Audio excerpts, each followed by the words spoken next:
Hello and welcome back. Today is a transfer special. So much transfer talk has happened involving Luton over the last 24 hours, and in today's video we're going to go through every single rumour, official report that has appeared in the last 24 hours. And we're going to start off by talking about the players which we have signed. Millenic Ali, the Exeter attacker, has officially signed. The 24-year-old arrives after scoring 12 goals in all competitions this season, 9 of which have come in League One, including 7 in his last 8 matches. His pace, the direct dribbling, the finishing really do stand out when you watch his highlight reels. I have to be honest, I've not seen too much of him, which I think is a good thing. I don't go in with too much expectations and I could just judge him what he does in a Luton shirt. But honestly, from what I've seen, he looks good. I have to admit, he does look good. He wasn't a name that I think stood out from right at the start,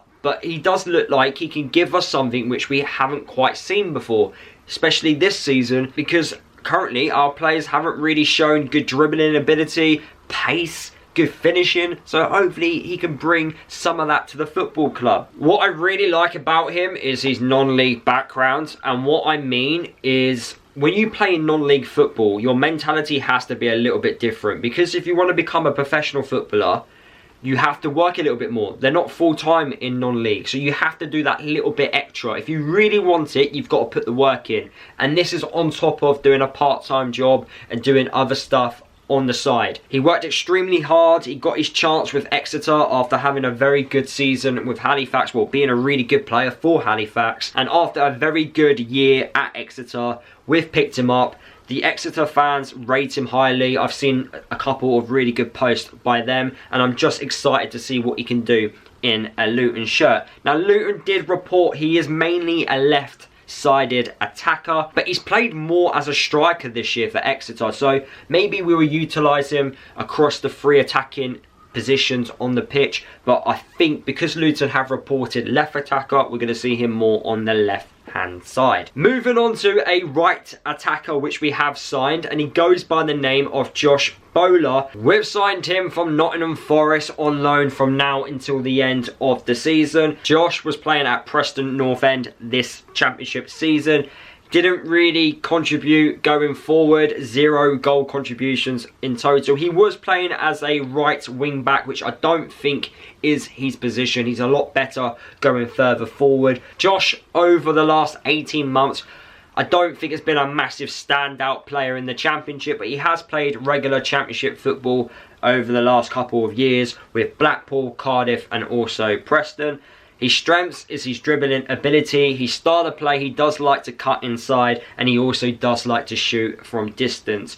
It's quite refreshing that we've signed a couple of players that are actually good at dribbling and also like to shoot from distance. If I'm being honest with you, this one I do have a question mark over, because his last good season was with Blackpool, which was a couple of years ago. So I feel like coming to Luton, he's got to prove himself again. There's a certain mentality there that he needs to have a good loan spell in order to be in the shop window at the end of the season. Who knows from now until the end of the season what could happen. If he does well, we might go in for him in the summer transfer window and sign him from Nottingham Forest. But the 25-year-old right-sided attacker has joined. Matt Bloomfield is delighted. He was a target which Matt Bloomfield wanted to bring to the football club, and he's going to suit the way we like to play. We're signing plenty of wide attackers now. We can change. We've got squad depth. We've got competition. It's refreshing to see. Moving on to a player that has left the football club, Tom Krause. He's gone back to Germany. When I was recording my video yesterday about Tom Krause, I was unaware that he actually wanted to go back due to personal reasons. For foreign players, sometimes coming to England, it's not the right fit, and it looks like it just wasn't the right fit for him.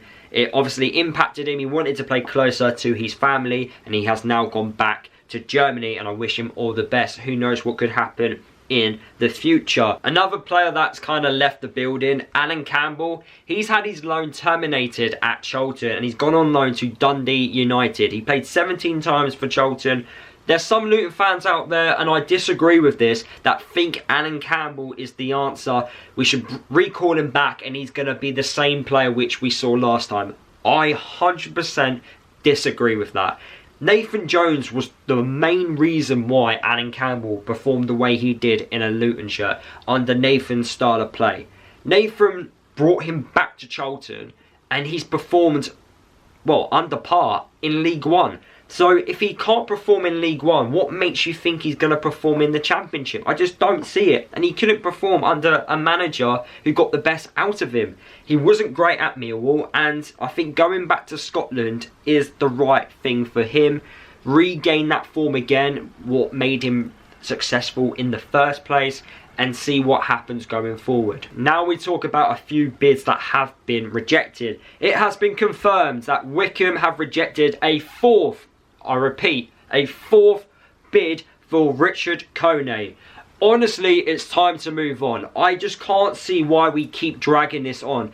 There must be some sort of interest in this deal. I just don't understand why we don't know the official amount which Wycombe want. We should know this already. I just feel like we're wasting a lot of time on Richard Kone. We need to just move on and try and bring another striker through the door.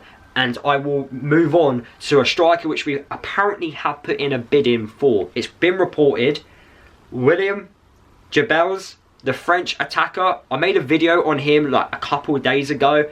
The French attacker had a £8 million fee rejected by his club in Switzerland. 3 other clubs are also interested in the French forward. Blackburn, Sunderland, and I think Nice in France were the 3 other clubs that are interested in him. But we've had that fee rejected. I don't think it's 8 million as the main bid. I think it's 4 million and then £4 million worth of add-ons. But we've had an £8 million overall fee rejected for the French forward. Talking about strikers, Elijah Adebayo has apparently got interest from West Brom. Apparently West Brom have asked Luton about Elijah Adebayo and whether or not he is available or not. This is a strange one for me because I don't know how I feel about this. On his day, Elijah is a good striker, but we've seen far too many not confident performances from him, and he's certainly not performing this season. And we are going to continue this striker conversation because Will Lancashire, the Tottenham forward, apparently Luton are one of many Championship clubs that are looking at the 19-year-old striker. Now, I have not seen Will play football, and from what I've done, from my little bit of research, is he's been described as a poacher who is outstanding in front of goal. I don't mind a bit of that, but he's a youngster who is unproven at the Championship. I don't know if now is the right time to sign him. And lastly, and I did tell you, lots to talk about, Ricky Jade Jones, Peterborough striker, 22 years old, 36 appearances, 13 goal contributions this year. He's kind of stood out in a very poor Peterborough side this year. The Peterborough chairman came out on TalkSport today, in fact, and said he's had a £3 million plus £3 million worth of add-ons for one of his players. Is Ricky Jade Jones the player which Luton have put in a bid in for?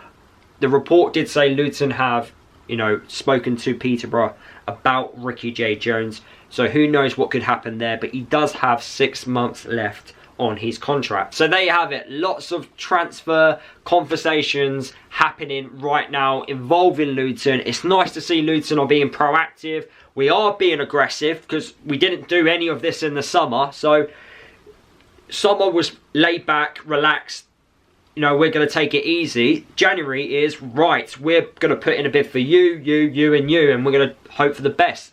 Happy days. We need players through the door. There's a massive mentality fault at this football club. We've got a losing mentality. The more players that come through the door, hopefully can change that mentality. But it's nice to see we've got players through, and hopefully against Sheffield Wednesday on Saturday, we can get a positive result. So drop a like, comment below your thoughts on any of the topics I've spoken about in today's video. I know there's a lot. Subscribe to my channel if you want to become a member. The link is in the description below, and I'll see you later on in my match preview of the Sheffield Wednesday game.